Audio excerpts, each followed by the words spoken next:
अस्सलाम वालेकुम। आप यूट्यूब चैनल देख रहे हैं और मैं उमैर शबीर हूँ। पाकिस्तान में ज़मीनों का इंतकाल ये एक ऐसा मसला है जिसको मैं समझता हूँ कि हर शख्स को पाकिस्तान में इसके बारे में इंफॉर्मेशन होनी चाहिए।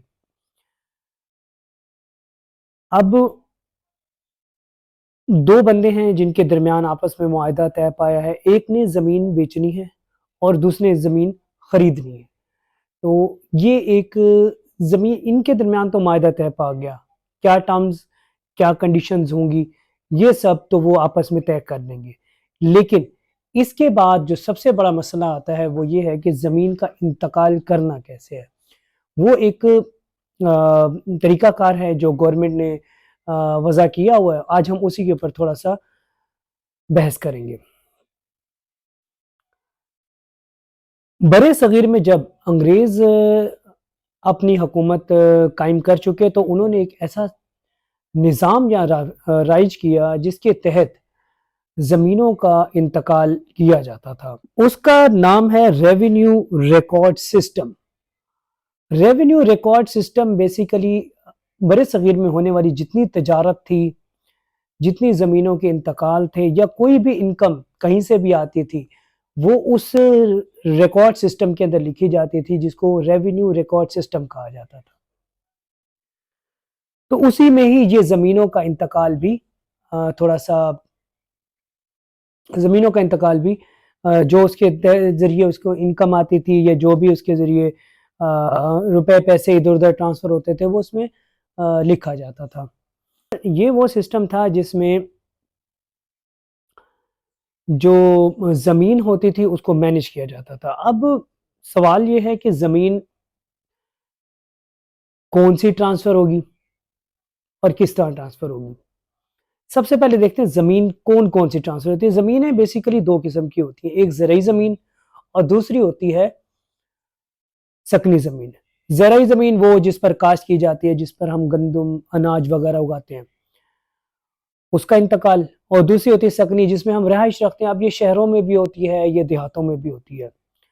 तो इसका ट्रांसफ़र किस तरह किया जाता है मालिक से दूसरे खरीदार की तरफ, तो एक उसका एक गवर्नमेंट ने तरीकाकार बताया हुआ है। चलिए उसको थोड़ा-सा आज एक हिस्सा मैं आपको बताता हूँ। अब 2 बंदों के दरमियान हो गया मुआहिदा। एक ने ज़मीन बेचनी है और एक ने खरीदनी है।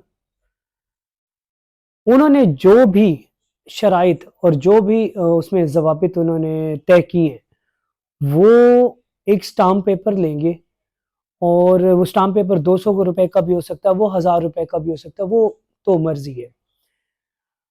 उस पर सारा मुआहिदा लिखा जाएगा और उस पर सिग्नेचर वगैरह, स्टैम्प वगैरह किए जाएँगे। अब ये वाला मुआहिदा, ये स्टाम्प पेपर जो बेचने वाला है ज़मीन, वो लेकर जाएगा पटवारी के पास।